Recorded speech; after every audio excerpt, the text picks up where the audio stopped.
மாஞ்சோலை தொழிலாளர்களுக்கு ஏற்படுத்தி கொடுத்த அடிப்படை வசதிகள் குறித்து விளக்கம் அளிக்க தலைமைச் செயலாளருக்கு தேசிய மனித உரிமை ஆணையம் மீண்டும் உத்தரவிட்டுள்ளது.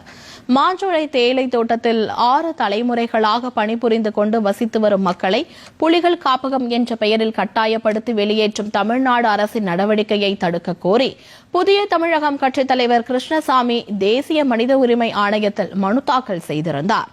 அம்மனு மீதான விசாரணையின் போது மாஞ்சோலை மக்களுக்கு தேவையான அனைத்து அடிப்படை வசதிகளையும் ஏற்படுத்தி தர உத்தரவிட்டதோடு அது குறித்து அறிக்கை சமர்ப்பிக்கவும் கடந்த டிசம்பர் மாதம் தலைமைச் செயலாளருக்கு அறிவுறுத்தியிருந்தது.